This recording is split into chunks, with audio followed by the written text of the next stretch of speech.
আসসালামু আলাইকুম। আমার নাম রতন। আমি স্টুডেন্ট মানুষ।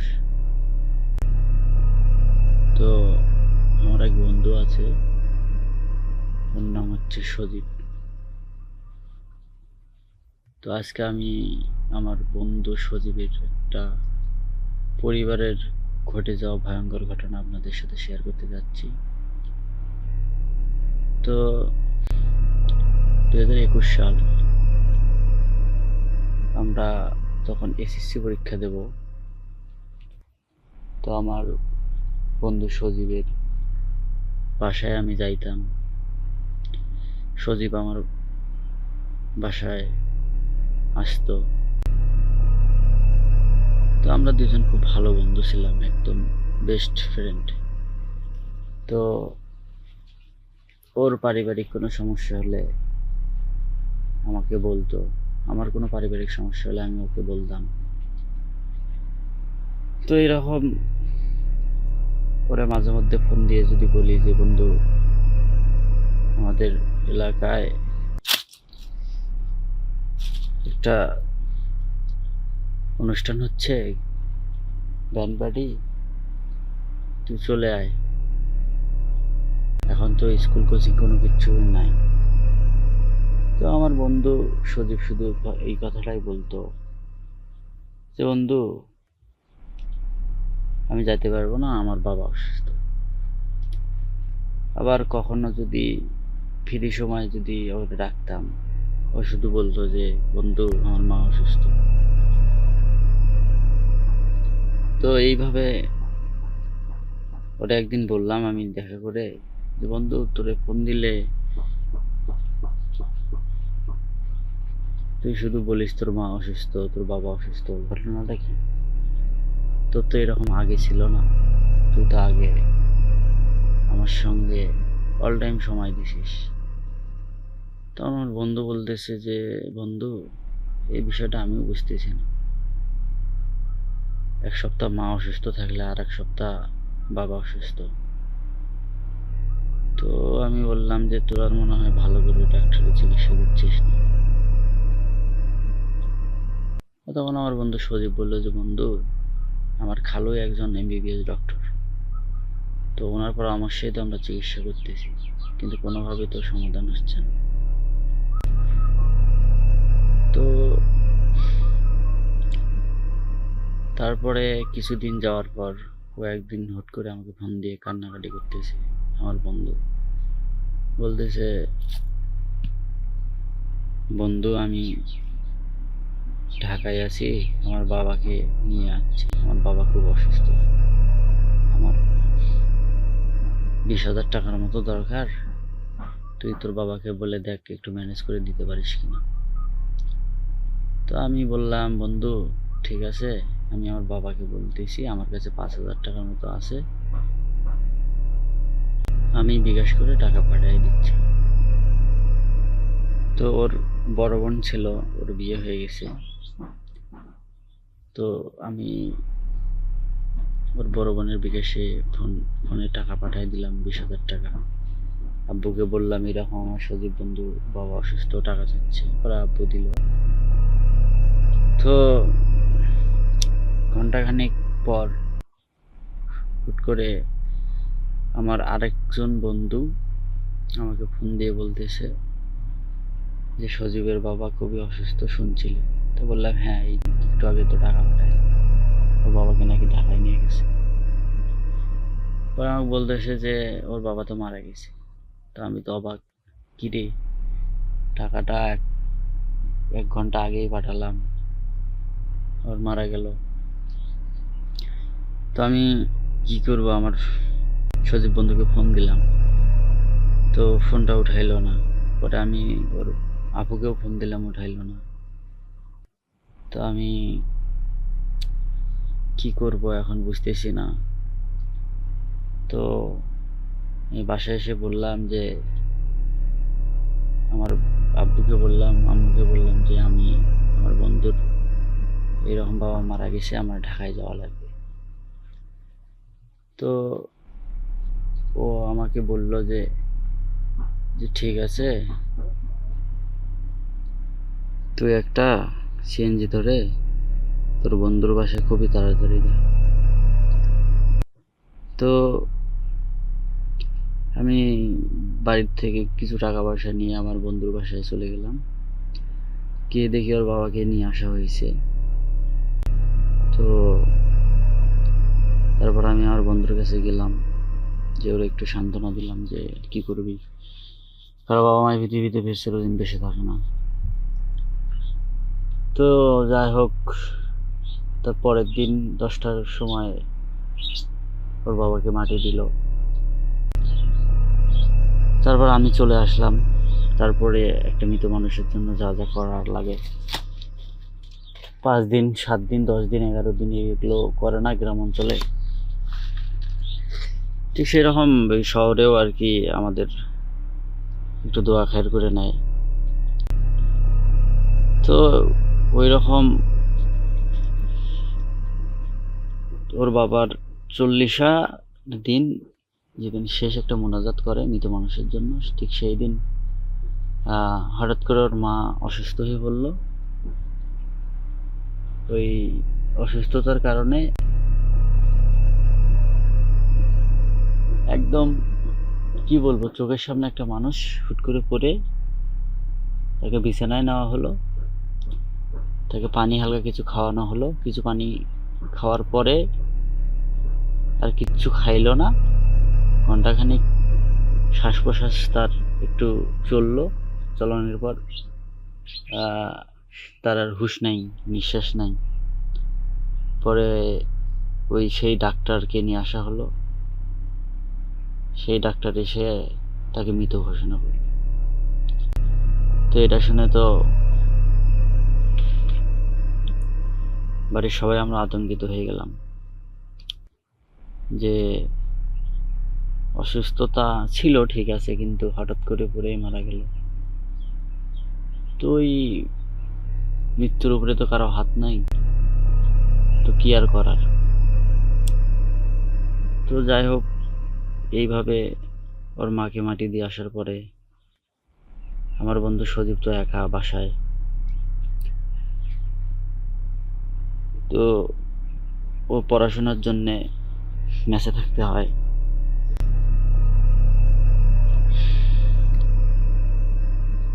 তো সজীব বন্ধু আমার একদিন ফোন দিয়ে আমাকে বলে যে, বন্ধু আমার কোনো কিছু ভালো লাগতেছে না, চলো কোথায় ঘুরতে যাই। তা আমিও মনে মনে ভাবছিলাম যে বন্ধুকে ফোন দিয়ে বলবো যে চলো একদিন ছুটি নিয়ে আমরা কোথাও ঘুরতে যাই।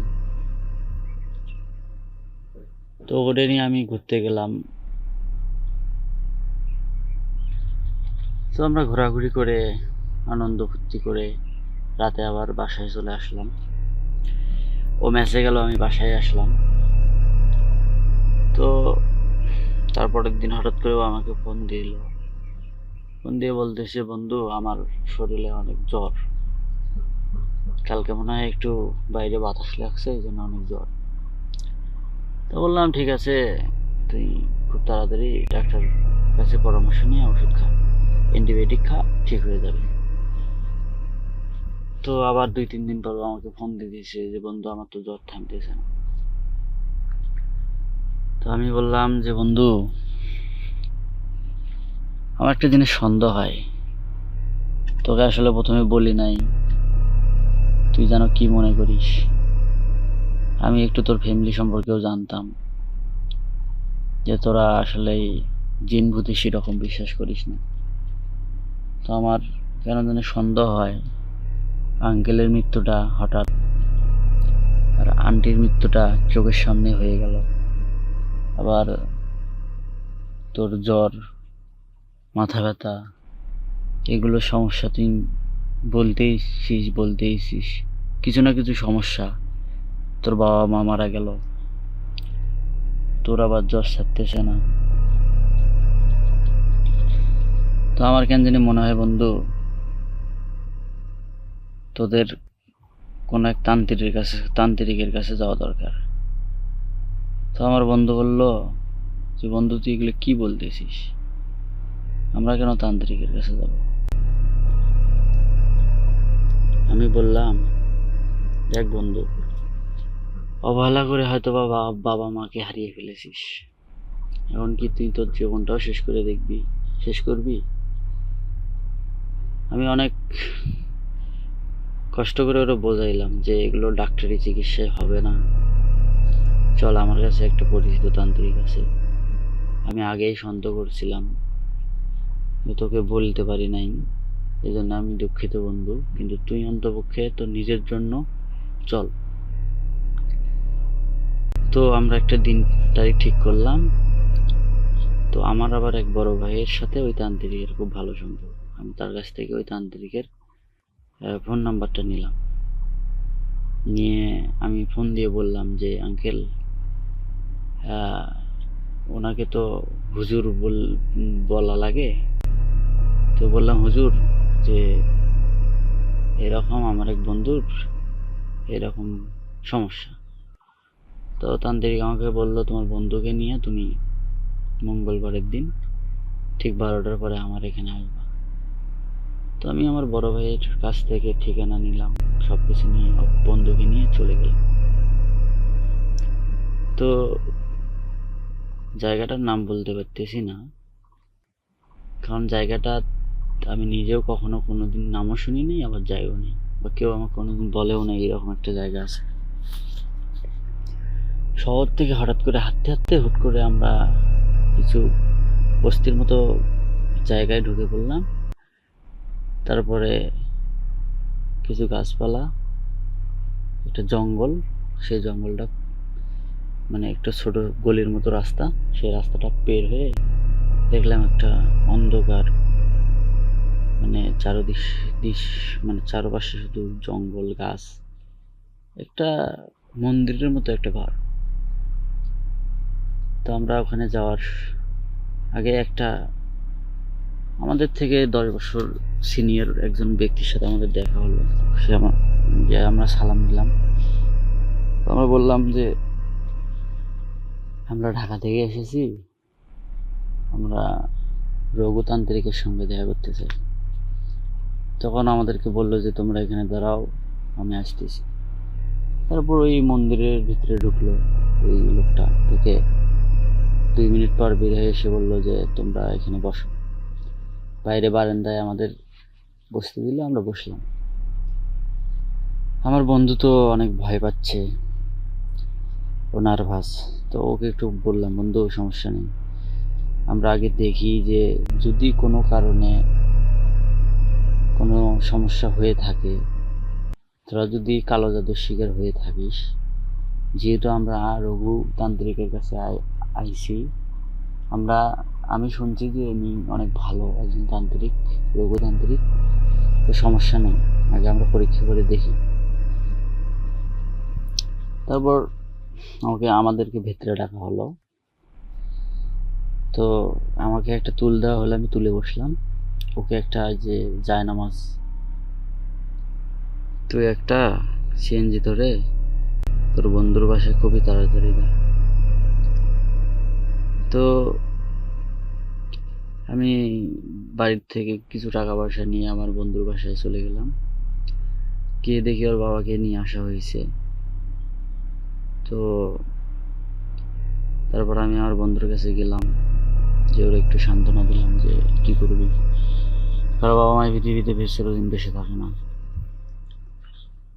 তো যাই হোক, তার পরের দিন 10টার সময় ওর বাবাকে মাটি দিল। তারপর আমি চলে আসলাম। তারপরে একটা মৃত মানুষের জন্য যা যা করার লাগে, 5 দিন 7 দিন 10 দিন 11 দিন এগুলো করে না গ্রাম অঞ্চলে, ঠিক সেরকম ওই শহরেও আর কি আমাদের একটু দোয়া খায়ের করে নেয়। তো ওই রকম ওর বাবার 40 দিন যেদিন শেষ একটা মোনাজাত করে মৃত মানুষের জন্য, ঠিক সেই দিন হঠাৎ করে ওর মা অসুস্থ হয়ে পড়ল। ওই অসুস্থতার কারণে একদম কি বলবো, চোখের সামনে একটা মানুষ হুট করে পড়ে তাকে বিছানায় নেওয়া হলো। তাকে পানি হালকা কিছু খাওয়ানো হলো, কিছু পানি খাওয়ার পরে আর কিচ্ছু খাইলো না। ঘন্টাখানিক শ্বাস প্রশ্বাস তার একটু চললো, চলনের পর তার আর হুঁশ নাই, নিঃশ্বাস নাই। পরে সেই ডাক্তারকে নিয়ে আসা হলো। সেই ডাক্তার এসে তাকে মৃত ঘোষণা করল। তো এটা শুনে তো বাড়ির সবাই আমরা আতঙ্কিত হয়ে গেলাম যে অসুস্থতা ছিল ঠিক আছে, কিন্তু হঠাৎ করে পড়েই মারা গেল। তো ওই মৃত্যুর উপরে তো কারো হাত নাই, তো কি আর করার। তো যাই হোক, এইভাবে ওর মাকে মাটি দিয়ে আসার পরে আমার বন্ধু সজীব তো একা বাসায়। তো ও পড়াশোনার জন্যে মেসে থাকতে হয়।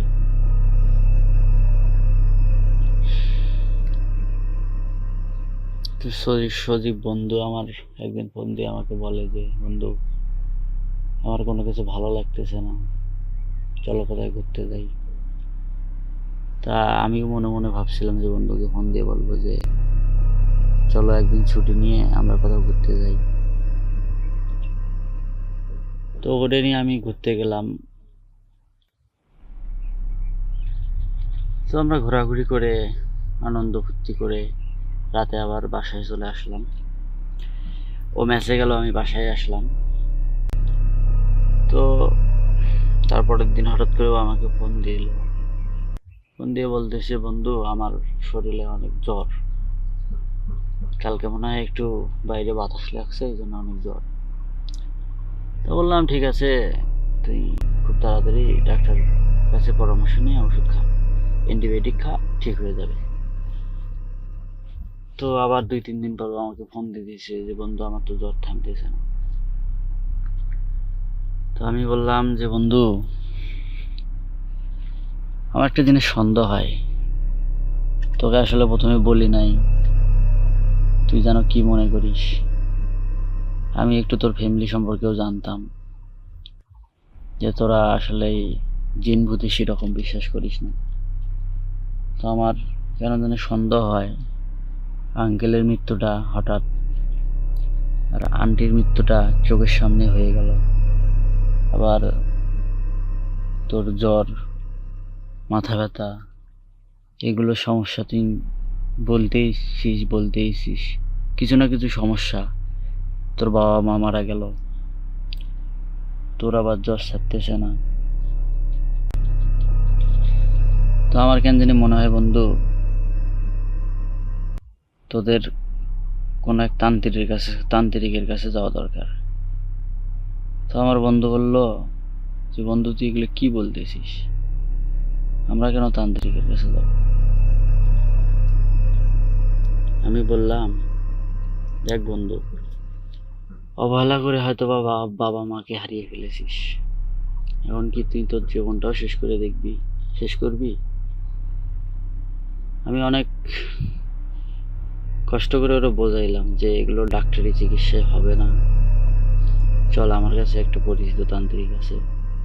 আমি আগেই সন্দেহ করছিলাম, তোকে বলতে পারি নাই, এজন্য আমি দুঃখিত বন্ধু, কিন্তু তুই অন্তপক্ষে তোর নিজের জন্য চল।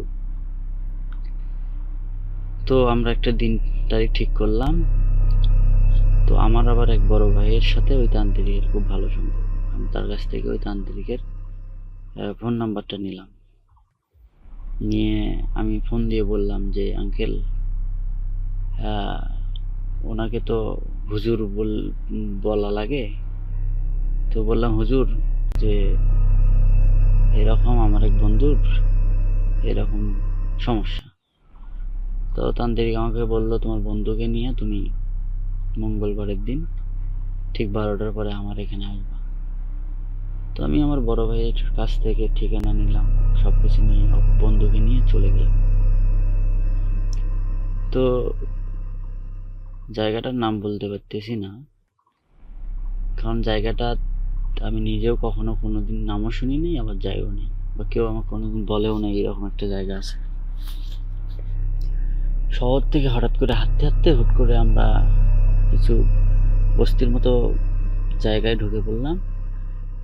তারপরে কিছু গাছপালা, একটা জঙ্গল, সেই জঙ্গলটা মানে একটা ছোট গলির মতো রাস্তা, সেই রাস্তাটা পের হয়ে দেখলাম একটা অন্ধকার, মানে দিশ মানে চারপাশে শুধু জঙ্গল গাছ, একটা মন্দিরের মতো একটা ঘর। তো আমরা ওখানে যাওয়ার আগে একটা আমাদের থেকে 10 বছর সিনিয়র একজন ব্যক্তির সাথে আমাদের দেখা হলো। আমরা সালাম দিলাম। তো আমরা বললাম যে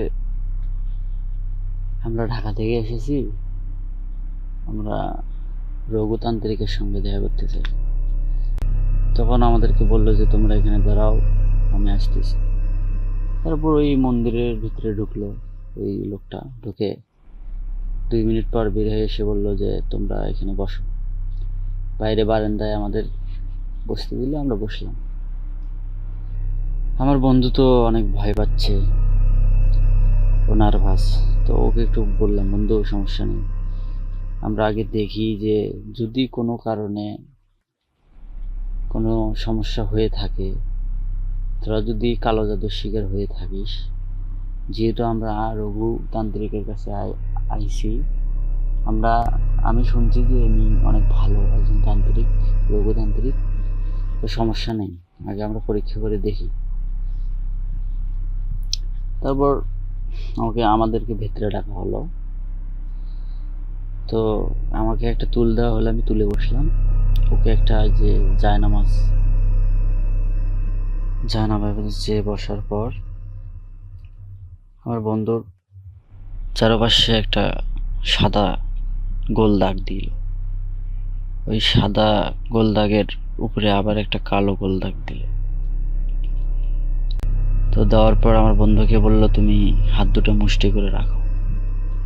তো আমার বন্ধু হাত দুটো মুষ্টি করে রাখলো। তারপর তান্ত্রিকের একটা ব্যাগ থেকে তার কিছু সরঞ্জাম বের করে সামনে রাখলো। রাখার পর একটা পানির মতো একটা তরল পদার্থ, কি যে ওটা আমি জানি না, তো ওখানে কিছু চূড়া টুরা পরে ফুক দিয়ে আমার বন্ধুর গায়ে এরকম করে ছিটা দিল। তো ছিটা দেওয়ার পর আমার বন্ধুর গাটা ঝিক দিয়ে উঠলো আর কি। তো আমি কিন্তু পাশে বসা। তো তারপরে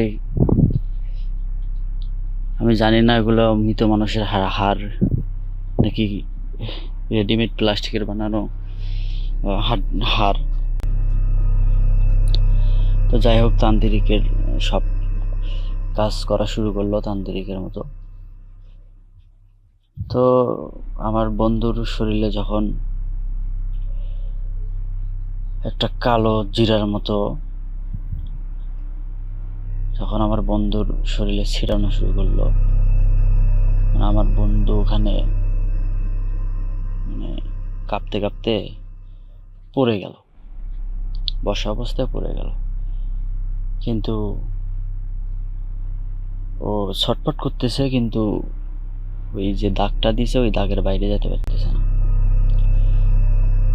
তো তান্ত্রিক আমাকে আগে ইশারা করে বলছে যে তুমি কোনো কথা বলবে না, তুমি খালি দেখবা।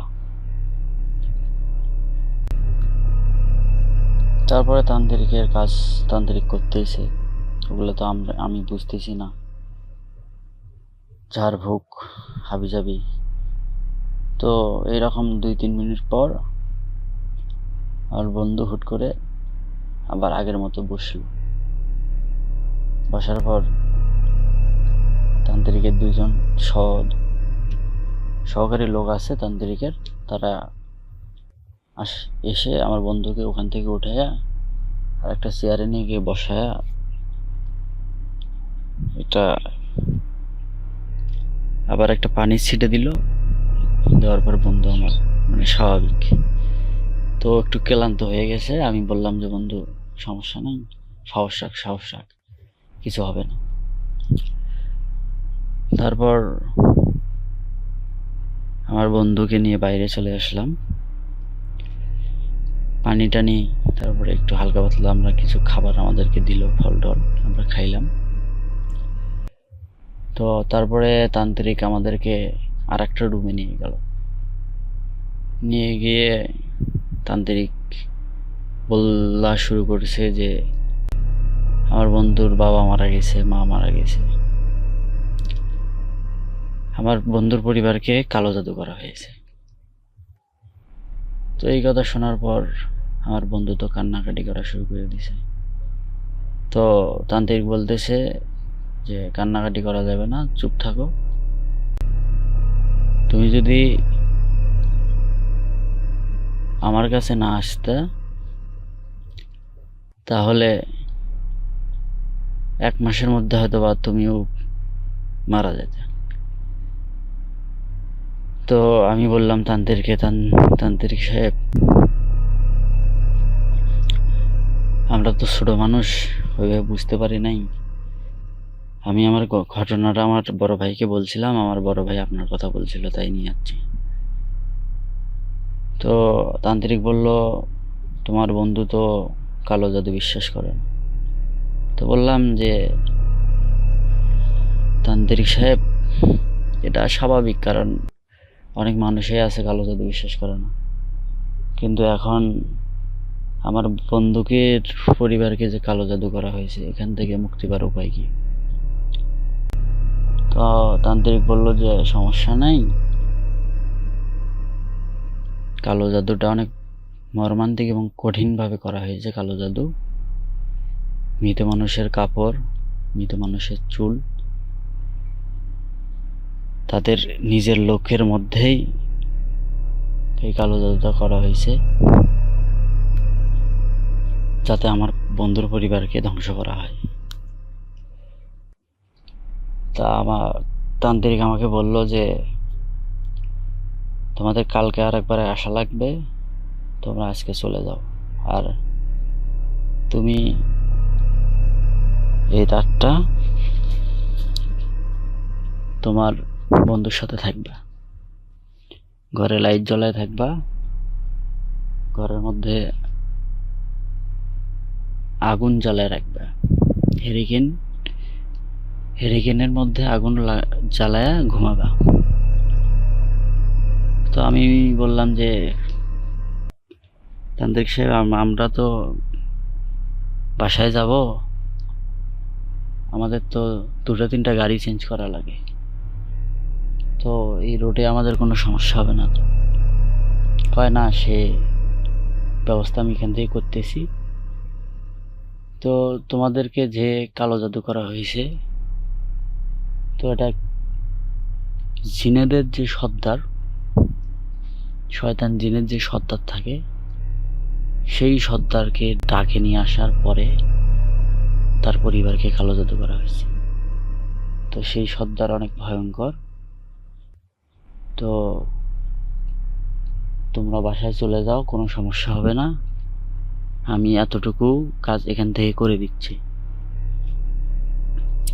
তো আমরা চলে আসলাম ওখান থেকে। বন্ধুকে বললাম, বন্ধু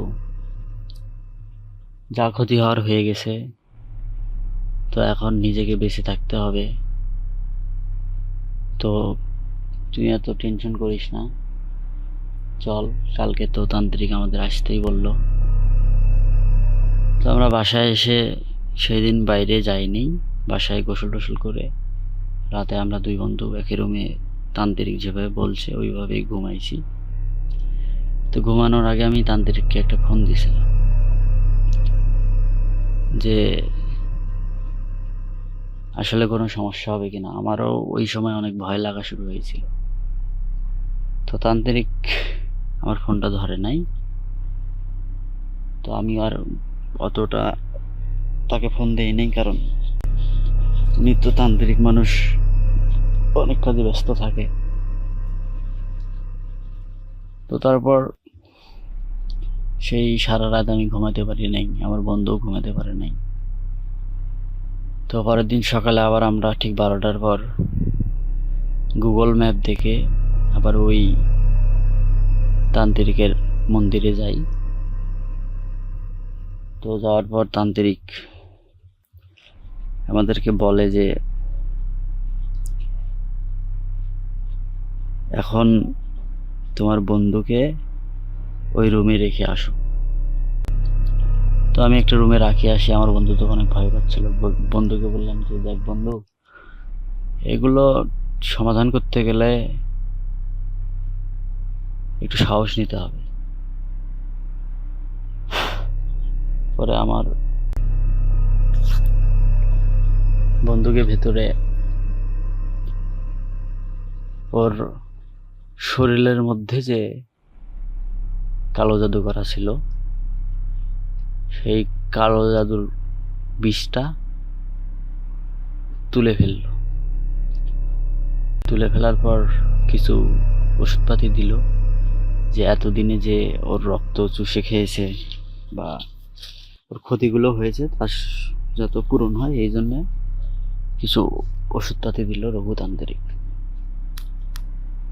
তো তারপর আমাকে একটা রুমে ডাকে নিয়ে একা সবকিছু খুলে বললো আর কি তান্ত্রিক, যে ওর বাবা একজন ভালো মানুষ ছিল। এই কালো জাদুটা ওর আমার বন্ধু সজীবের আপন চাচা করছিল। কারণ ওর চাচা একটু উগ্র সমাজের মানুষ ছিল এবং খারাপ টাইপের লোক ছিল আর কি। ওর দাদার সম্পত্তি নিয়ে আর কি ওদের পারিবারিক ওই সমস্যা, সেই কারণে ওর চাচা চাইছিল ওর পরিবারের সবাই ধ্বংস হয়ে যাবে, বাকি যে সম্পদ থাকবে সবকিছু ওর চাচা ভোগ করবে। তো তান্ত্রিক আমাকে বলল যে এইসব কথা ওকে বলার কোনো প্রয়োজন নাই, তুমি ওকে নিয়ে বাসায় যাও আর কয়েকটা জিনিস আমাদেরকে দিল যে এইভাবে এইভাবে ওকে ব্যবহার করতে বলবে। তো তান্ত্রিক আমাদের কাছ থেকে 3760 টাকার মতো এরকম নিল। নেওয়ার পর আমরা বাসায় চলে আসলাম। তারপর তান্ত্রিক আমাকে বলল ফোনে যে ঠিক রাত 12টার সময় আমি যে জিনিসগুলো তোমাকে দিয়েছি, এই জিনিসগুলো আমি যখন যেভাবে যেখানে রাখতে বলবো তুমি রাখবা। তান্ত্রিক আমাকে বলছে যে তুমি ভয় পাচ্ছ নাকি? আমি বললাম যে না, আমি ভয় পাচ্ছি না। তান্ত্রিক বললো ভয় পাওয়ার কোনো কারণ নাই। তো এই বন্ধুর বাসায় ছিলাম।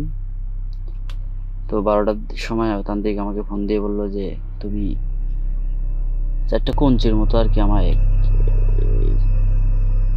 একটা সাদা, একটা লাল, একটা হলুদ, এরকম কিছু কালারের জিনিস আমাকে বললো যে তুমি এগুলো ওদের বাড়ির আশপাশে 4টা 4 মাথায় এবং একটা মাঝখানে, লালটা মাঝখানে, বাকি কালারগুলো অন্যখানে পুঁতে দেবে রাত 12টার সময়। তো আমি বললাম যে তান্ত্রিক সাহেব, এটা কি আমি একাই রাত 12টার পর করতে পারবো? আমার তো ভয় লাগবে তখন। তান্ত্রিক বলতেছে যে সমস্যা নাই, তুমি তোমার বন্ধুর গেট খুলে দেখবা যে একজন লোক দাঁড়িয়ে আছে, আমার লোক, সে সঙ্গে থাকবে, তোমার ভয় পাওয়ার কোনো কারণ নেই। তখন আমি তান্ত্রিকের ফোন কেটে দিয়ে ঘুমাই গেলাম। ঠিক 11টা 58 আমি হুট করে জেগে গেলাম। জেগে গিয়ে দেখি যে 11টা 58 বাজে। তো আমাকে তান্ত্রিক ফোন দিয়ে বলল যে যাও, গেটে একজন লোক দাঁড়িয়ে আছে, তাকে নিয়ে কাজটা সম্পূর্ণ করো। তো আমি গেট খুলে দেখি আসলে একটা লোক দাঁড়িয়ে হয়ে আছে। ওনাকেও দেখতে তান্ত্রিকের মতো, লাল কাপড় পরা। তো সেই তান্ত্রিকের লোকটাকে নিয়ে আমি ওই বন্ধুর বাড়ির চারপাশে ওই জিনিসগুলো পুঁতে দিলাম। সম্ভবত ওগুলো তাবিজেই হবে। তো তাবিজগুলো পুঁতে দেওয়ার পর তান্ত্রিকের লোক আমাকে বলল দরজা খুলে দাও। আমি দরজা খুলে দিলাম, উনি চলে গেল। আমি এসে ঘুমাইলাম আমার বন্ধুর সঙ্গে। সকালে উঠে আমি আমার বাসায় চলে আসলাম। বন্ধুকে বললাম আর কোনো সমস্যা নেই, ওষুধগুলো দিছি তুই খাইবি, আর এতে ঠিক হয়ে যাবে। তো কয়েকদিন পর বন্ধু আমাকে ফোন দিয়ে বললো, বন্ধু চল আরেক জায়গায় ঘুরতে যাব। তো আমরা আবারও ঘুরতে যাব। তো এমন তো অবস্থায় আমি শুনলাম যে আমার বন্ধুর মানে বাসা থেকে নামার পর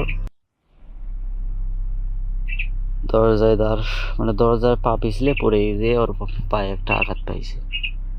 তো আমার তো ভয় লাগা শুরু হইলো যে আবার কি এত কিছু করলাম, আবার কি কোনো সমস্যা নাকি। তো বন্ধুর কাছে গিয়ে দেখলাম ওর পায়ে ব্যান্ডেজ করা রাখা, পা মুচকে গেছে। তারপরে আমি আবার তান্ত্রিককে ফোন দিলাম যে তান্ত্রিক সাহেব, এইরকম তো আমার বন্ধু 3-4 দিন পর ঘর থেকে বের হতে ধরে এইরকম সমস্যা। তো আমাকে বললো যে ওটা কোনো সমস্যা না, যেগুলো সমস্যা ছিল ওগুলো আমি সমাধান করে দিয়েছি, আর কোনো সমস্যা না, এটা হয়তো বা কোনো দুর্ঘটনা। পরে আমার বন্ধু আমাকে বলতেছে, বন্ধু তান্ত্রিকে মনে হয় কাজ করতে পারে নাই, আমি গাইব না, আমার একটার পর একটা সমস্যা হচ্ছে। তো বললাম তান্ত্রিককে ফোন দিয়েছিলাম, তো তান্ত্রিক বলছে যেগুলো এটা এটা দুর্ঘটনা, এটা কোনো সমস্যা না। তো আমার বন্ধু পরে কিছুদিন আগে বিয়ে শাদী করেছে, ও এখন অনেক ভালো আছে।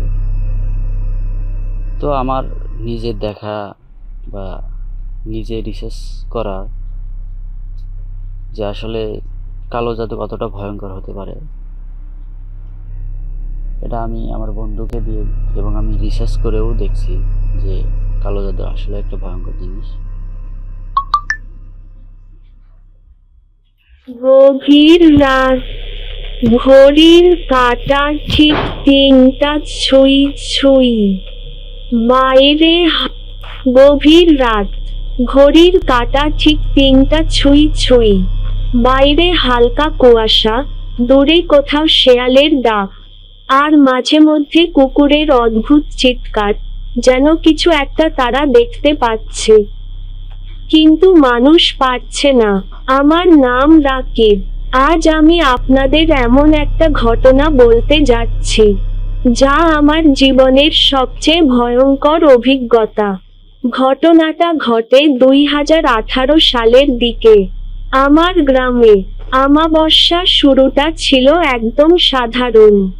আমাদের গ্রামের পাশে একটা পুরনো শ্মশান ছিল। সবাই ওটাকে কালো বাগান বলে ডাকতো, কারণ সেখানে দিনের বেলাতেও সূর্যের আলো ঠিকমতো ঢুকতো না। গ্রামের মানুষজন ওখানে যেত না, বিশেষ করে রাতের বেলা তো কেউ কাছেও ঘেঁষত না।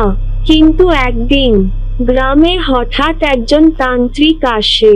তার নাম কেউ ঠিক জানতো না, সবাই তাকে কালো তান্ত্রিক বলতো। তার চোখ দুটো ছিল অদ্ভুত, যেন কারো ভেতরটা ভেদ করে দেখতে পারে। লম্বা জটা চুল, গায়ে কালো কাপড়, আর গলায় ঝোলানো ছিল অদ্ভুত সব হার। আগুন তান্ত্রিকের আগমন, সে এসে সরাসরি ওই শ্মশানের পাশে একটা ভাঙা মন্দিরে থাকতে শুরু করল। প্রথমে কেউ গুরুত্ব দেয়নি, কিন্তু কয়েকদিন পর থেকেই অদ্ভুত ঘটনা শুরু হয়। রাতে অদ্ভুত মন্ত্র পড়ার শব্দ, আগুন জ্বলে ওঠা, আর মাঝে মাঝে মানুষের কান্নার মতো আওয়াজ। গ্রামের কিছু লোক বলতো, ও মানুষ না, ও কিছু একটা ডাকে। সতর্ক প্রথম ঘটনা, একদিন আমাদের পাশের বাড়ির ছোট্ট ছেলে সুমন হঠাৎ নিখোঁজ হয়ে যায়। সবাই খুঁজতে থাকে, শেষে শ্মশানের কাছে তার জুতা পাওয়া যায়, কিন্তু সুমন কোথাও নেই। সেই রাতেই প্রথমবার আমি কিছু দেখি। চোখ আমি যা দেখেছিলাম, আমি আর আমার বন্ধু সাগর সাহস করে শ্মশানের দিকে যাই। দূর থেকে দেখি তান্ত্রিক একটা আগুনের সামনে বসে আছে। তার চারপাশে গোল করে কিছু আঁকা, আর সেই গোলের ভেতরে কিছু একটা নড়ছে। আমরা ভালো করে তাকাতেই দেখি একটা ছায়া, মানুষের মতো, কিন্তু ঠিক মানুষ না। তার হাতগুলো লম্বা, মাথাটা কাত হয়ে আছে, আর সে ফিসফিস করে বলছে, আমাকে ছাড়, আমাকে যেতে দাও।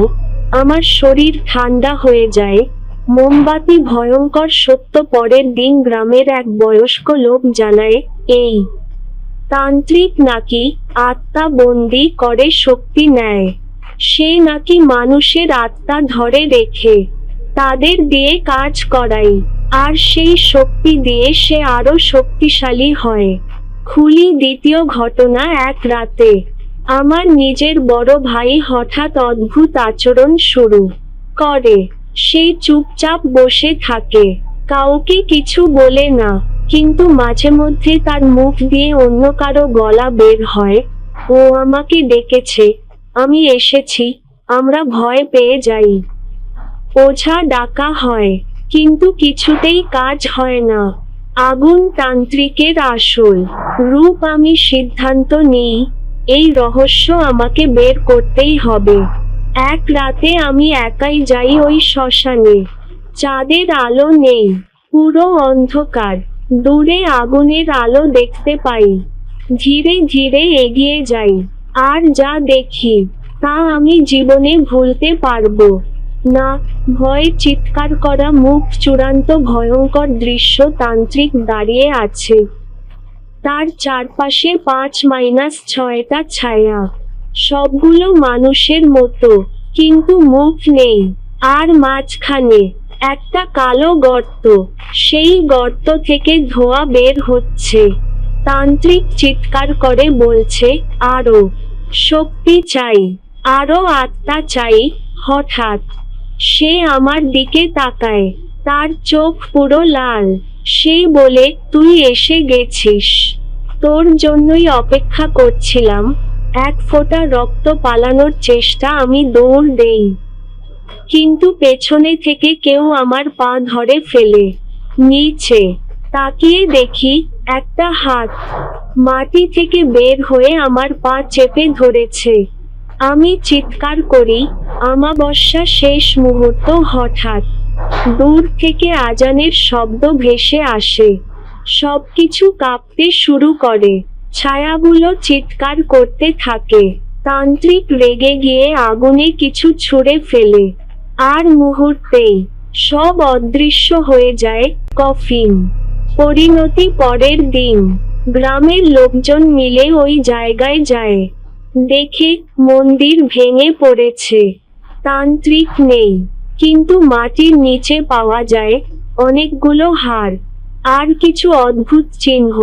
ভয়ার্ত মুখ। শেষ কথা, আমার ভাই ঠিক হয়ে যায়, কিন্তু সে আজও কিছু মনে করতে পারে না।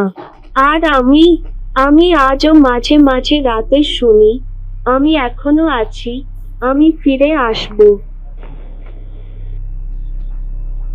আসসালামু আলাইকুম। আশা করি সবাই ভালো আছেন। আজকে যে ঘটনাটা পাঠিয়েছে হৃদয় নামে এক ছোট ভাই, তো ওর নিজের দাদির একটা ঘটনা আমাদের কাছে শেয়ার করছে।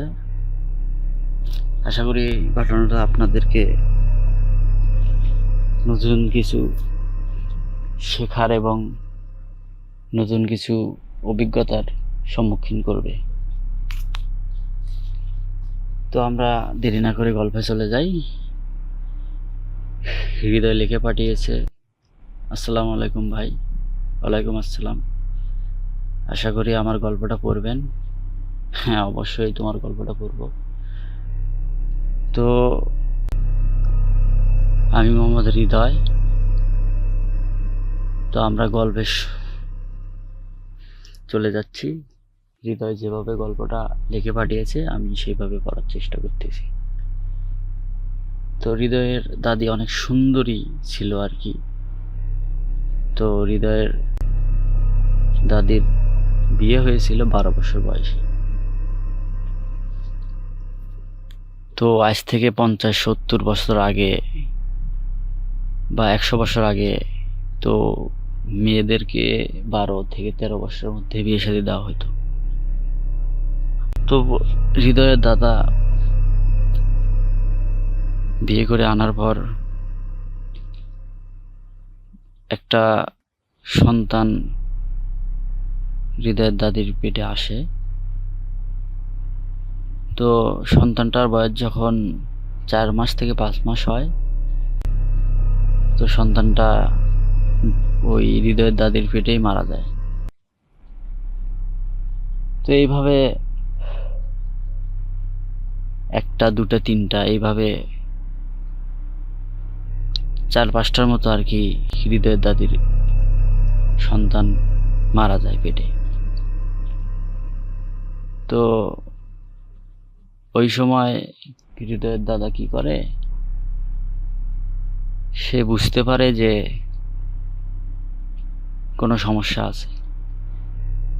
তো সে নিজের বাড়িটাকে এক কবরেজ দ্বারা বহন করে নেয়, আবার দোয়া তাবিজ যেগুলো জাদুমন্ত্র আছে সেগুলো করে, যাতে পরবর্তী সন্তানের মুখ তার দাদা দেখতে পায়। তো এইভাবে আবার একটা সন্তান আসে। তো সেই সন্তানটা পৃথিবীর বুকে আসে, কিন্তু আসার কিছু কিছু মিনিট, 5-7-10 মিনিটের মধ্যে আবার সন্তানটা মারা যায়। তো হৃদয়ের দাদার তো মন আরো ভেঙে যায় যে এত কিছু করার পরও তার সে একটা সন্তানের মুখ দেখলো, কিন্তু সে আবার এসেই পৃথিবীতে এসেই চলে গেল। তো এক হতাশা, কষ্ট। তো এদিকে 5-6টা বাচ্চা মারা গিয়েছে। তো সেই সময় তো অনেক বুড়ি মানুষ, হৃদয়ের দাদার মা বা চাচি, তারা বলা শুরু করছে এটা অপয়া একটা মেয়ে, এতগুলো সন্তান খেয়ে ফেললো হাবিজাবি। তো হৃদয়ের দাদা কোনোভাবে কিছু বুঝতে পারছিল না কি করবে, একে একে সব সন্তান শুধু মারাই যাচ্ছে। তো হৃদয়ের দাদা এইসব কথাবার্তার কারণে বাসা থেকে রাগ করে একদিন বাড়ি থেকে চলে যায়। তো এক বটগাছের নিচে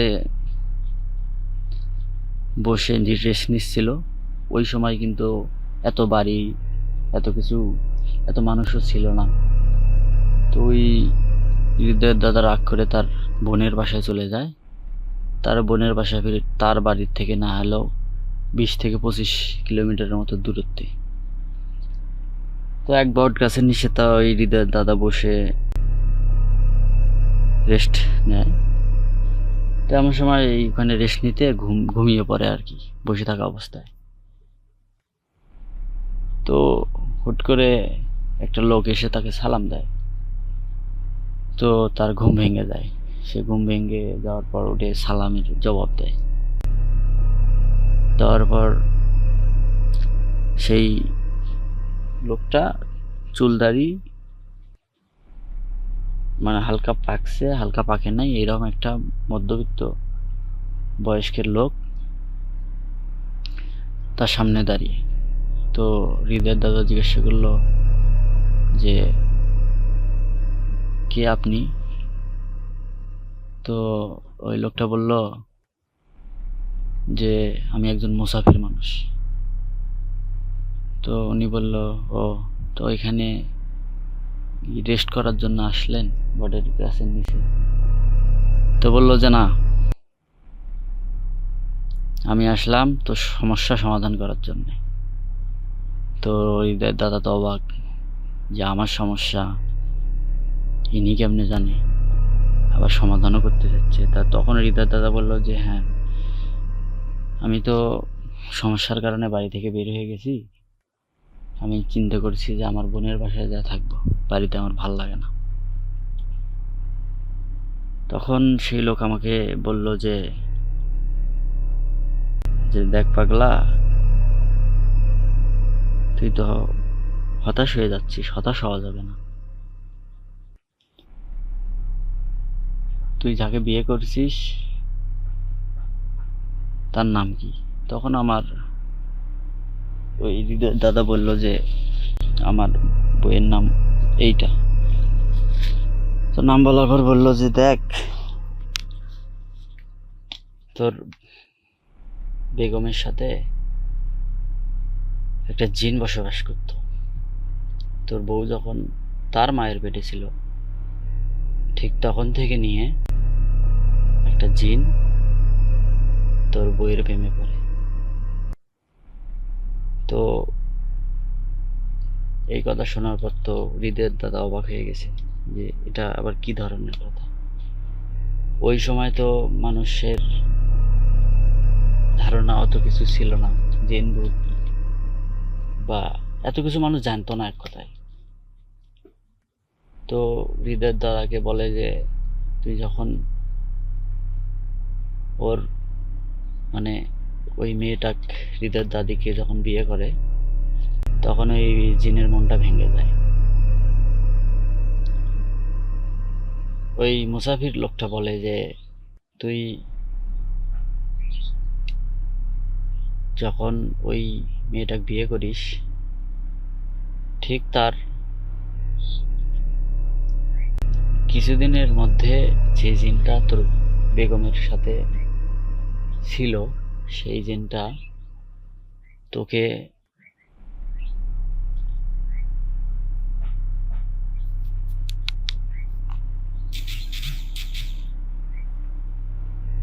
কয়েকবার স্বপ্নে এসে একটা ফুল ছিঁড়তে মানা করছিল। তোর কি মনে আছে? তো হৃদয়ের দাদা বলল যে হ্যাঁ, আমি তো প্রায় একটা স্বপ্ন দেখতাম যে আমি একটা জায়গায় গেছি, একটা ফুল ছিঁড়তে ধরেছি, কিন্তু একটা লোক আমাকে নিষেধ করতেছে যে এই ফুলটা ছেঁড়া যাবে না। তো তারপরও কেন জানি আমি প্রথম কিছুদিন আমি ফুলটা ছিঁড়ি নাই, তারপরও লাস্টের একদিন আমি ফুলটা ছিঁড়ছি। তো যেদিন আমি ফুলটা ছিঁড়ছি সেই দিন ওই লোকটা আমাকে কিছু বলে নাই। তখন ওই মুসাফির লোকটা, তো মুসাফির না বলি, এই মুসাফির আমি যাকে বলতেছি এই মুসাফির হচ্ছে জিন। ইনিও একটা জিন, তবে ইনি অনেক ভালো, জিনেদের মধ্যে অনেক বুজুর্গবান একজন জিন। তো ওনাকে বলল যে তোর স্ত্রীকে যে জেনটা ভালোবাসিছে, তো ওই জেন কিছুদিনের মধ্যে তোর বেগমের সাথে মিলিত হতো আর কি, মিলন ঘটাইতো, কিন্তু তার আগেই তুই মেয়েটাকে বিয়ে করে ফেলছিস। তুই যবে থেকে মেয়েটাকে দেখে এসেছিস তখন থেকে নিয়ে কিন্তু স্বপ্নটা তুই বেশি দেখছিস। তখন হৃদয়ের দাদা বলল হ্যাঁ, এটা তো সত্য, আমি শেষের দিকে স্বপ্নটা আরো বেশি দেখছি আমার বিয়ের আগে। তখন ওই জিন আবার বলল যে মুসাফির নাই বলি, কারণ ওই মুসাফির সেজে ওই ব্যক্তি ছিল জিন। তো ওই জিন আবার ওর দাদাকে বলল যে তোর 6টা সন্তান নষ্ট হয়ে গেছে। তো ওর দাদা বলল হ্যাঁ 6টা নষ্ট হয়ে গেছে। পরে বলল যে এগুলো নষ্ট কিন্তু ওই জিনে করছে, কারণ তুই সেই জিনের মন ভেঙে দিয়েছিস, তোকে কষ্ট দিয়েছিস, কারণ তোর ওয়াইফকে ও এত পরিমাণ ভালোবাসতো যে আজও সে অনেক ভালোবাসে, কিন্তু তুই রাতে তোর বউয়ের সাথে থাকার কারণে সেই জিন কাছে আসতে পারে না। আবার ওই জিনটা এত পরিমাপ তোর বউকে ভালোবেসেছে যে অবৈধভাবেও তার শরীরে ঢুকতে পারতেছে না। সে চাইলে ঢুকতে পারবে কিন্তু ঢুকতেছে না। তার মানে তোর অজান্তে করা অপরাধটার প্রতিশোধ সে নিচ্ছে। তখন হৃদয়ের দাদা বলল যে আমি তো অনেক ট্রাই করেছি দোয়া তাবিজ যাতে আমার একটা সন্তান হয়, কিন্তু কোনোভাবে তো হয়নি। তখন জিন বলল যে দেখ, তোর ওই সব দোয়া তাবিজ ওগুলো কখনো কাজে আসবে না, কারণ ওগুলো সব কিছু নিমিষে শেষ করে দেয় জিন। তখন হৃদয়ের দাদা বলল যে আমি এই বিপদ থেকে এখন কেমনে উদ্ধার হতে পারবো? তখন বলল যে দেখ, ওই জিনকে সন্তুষ্ট করতে হবে। তো হৃদয়ের দাদা বলল আমি কিভাবে সন্তুষ্ট করব? তখন বলল যে তুই এখান থেকে বাড়িতে যাবি, বাড়িতে যাওয়ার পর ঠিক 7 দিন পর তুই এই জায়গায় আবার আসবি, বাকিটা আমি তো পরে বলবো। তো এই কথা শুনে হৃদয়ের দাদা বাসায় এসে 7 দিন পর আবার ওই জায়গায় যায়। তো আবার সেই বটের গাছের নিচে কোনো লোকই নাই। তো সেই দিন আবার 2টা লোক ওখানে রেস্ট করতেছে আর কি। তো হৃদয়ের দাদা গিয়ে ওখানে বসলো, বসার পর চিন্তা করতেছে ওই লোকটা নাই কেন, যে লোকটা আমাকে আমার এই বিপদ থেকে মুক্ত করবে। তো হৃদয়ের দাদা আবার ওই 2টো লোককে জিজ্ঞাসা করছে যে এখানে কোনো বয়স্ক লোককে দেখছিল নাকি। তারা বলছে যে না, দেখিনি। তো কিছুটা সময় যাওয়ার পর ওই লোক দুটো আবার চলে গেল। চলে যাওয়ার 1 মিনিটের মধ্যে আবার ওই একটা সালাম দিল পেছন থেকে, দিয়ে বলতেছে যে আমি এখানেই ছিলাম কিন্তু তোর সাথে কথা বলতে পারি নাই, কারণ আরো 2টা মানুষ এখানে ছিল। তো পরে বলল যে বাবা আমি এখন কি করব, আমাকে তো আপনি আসতে বলছেন, আমি আসছি। তখন হৃদয়ের দাদাকে বলল যে তোর স্ত্রীর কাছে যে জিন আছে, এই জিনের সাথে আমি কথা বলছি। তো সে কোনোভাবেই মানতে চাচ্ছে না। সে যতদিন বেঁচে থাকবে এবং তোরা যতদিন বেঁচে থাকবি ততদিন তোদের সন্তান হবে না। তো আমি ওই তোর স্ত্রীর সাথে যে জিন আছে সেই জিনকে অনেক বোঝানোর পর আমার যে ওস্তাদ সেই জিনের কাছে, তোর ওয়াইফের কাছে থাকা জিনকে নিয়ে গেছি। নিয়ে যাওয়ার পর ওকে বোঝাইছি যে মানুষ এবং ইনসান হচ্ছে পৃথিবীর, তো মানুষ আর জিন কখনোই এক হতে পারে না। তো এই জন্যে তুই তাকে ভালোবাসিস ঠিক আছে, তো এতদিন যা ক্ষতি করছিস কিন্তু এরপরে আর এই ক্ষতিগুলো করিস না। আমার ওস্তাদে যখন তাকে এরকম আরো অনেক হাদিস কোরআন থেকে কথা বলছিল যে আমাদের একদিন মৃত্যু হবে, এভাবে আমরা যদি কারো ক্ষতি করি তাহলে আমরা আমাদের মৃত্যুর পর কি হবে। তো ওই জিন বলছে যে আমি তাকে ভালোবেসে তাকে পাইনি, তো আমি তাকে না পাওয়ার কারণে অনেক কষ্ট পাইছি, তো আমি তাকে ধ্বংস করেই ছাড়ব। তখন আমার জিনের ওস্তাদ বলল যে যে তুই যদি 24 ঘন্টা তোকে সময় দিলাম, তুই এই সময়ের মধ্যে তুই আমাকে রেজাল্ট জানাবি। তুই কি করবি? তুই তাকে ছাড়ি দিবি না তার ধ্বংস হিসাবে? তুই যদি ধ্বংস চাস তাহলে আমরাও কিন্তু এখানে তোর ধ্বংসের জন্য ব্যবস্থা করব। ঠিক তখন ওই জেন তখন বলল, ঠিক আছে, আমি তাকে ছেড়ে দেব, কিন্তু হ্যাঁ, আমি তার 6টা সন্তান খাইছি, আরো একটা সন্তান খাবো, তারপরে তাকে আমি ছেড়ে দেব। তখন ওই জিনের ওস্তাদ বলল যে এটা তো মহা অপরাধ, তুই আগেও অনেক অপরাধ করছিস, এটাও অনেক বড় অপরাধ, এটা করা যাবে না। তুই বল এর জন্য তুই কি চাস? তখন ওই জেনের সর্দারকে বলল যে তাহলে এমন কিছু দিতে হবে যার রক্ত দিয়ে আমি গোসল করতে পারি।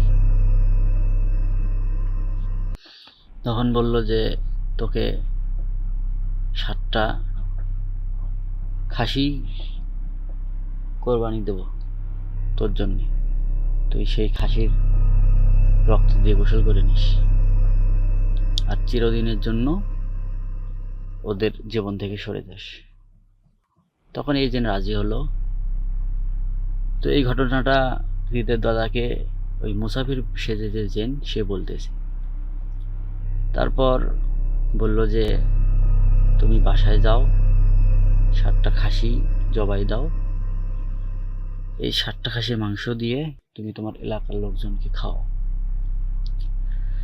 তো হৃদয়ের দাদা সেম ঠিক সেইভাবে বাসায় আসলো। আসার পর 7টা খাসি হাত থেকে কিনে নিয়ে এসে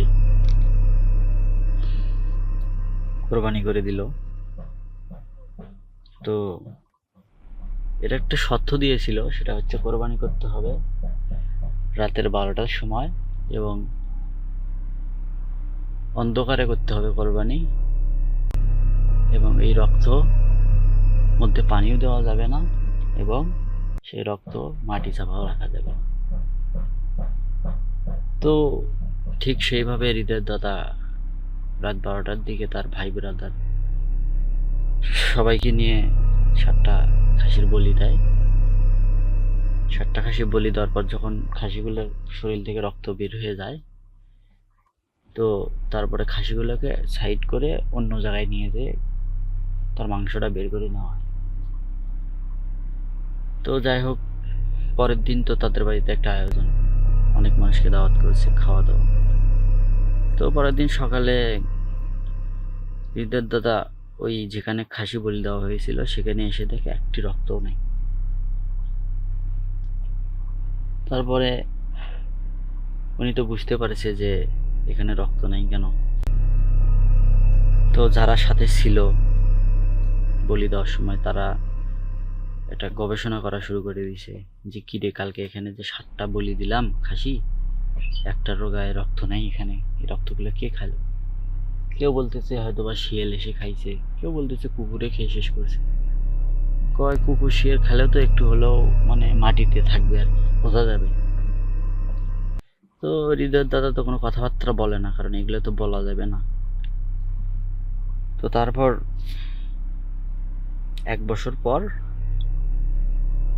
হৃদয়ের বাবা জন্ম নেয়।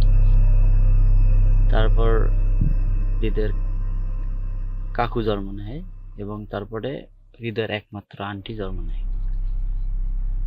তো হৃদয়ের দাদির এই ঘটনাটা শুধু হৃদয়ের দাদিকে দিয়েই না, আমার মনে হয় এরকম ভরি ভরি ঘটনা আছে যা আমাদের দাদি, তারপরে নানি, এদেরকে জিজ্ঞাসা করলে আমরা এরকম অদ্ভুত বা ভয়ঙ্কর কিছু ঘটনা শুনতে পারব। তো আশা করি এই ঘটনাটা একটু হলেও আপনাদেরকে বোঝাই দিছে যে খুব সুন্দর হওয়াও পৃথিবীর জন্যে ভয়ঙ্কর। কারণ হৃদয়ের দাদি যদি খুব বেশি সুন্দর না হতো তাহলে হয়তো বা জিন তার প্রেমে পড়তো না। তো এই ছিল একটা মজা এবং ভয়ঙ্কর ঘটনা। আশা করি সবাই ভালো থাকবেন। পরবর্তীতে আরো অনেক ভয়ঙ্কর ঘটনা নিয়ে আপনাদের সাথে হাজির হব।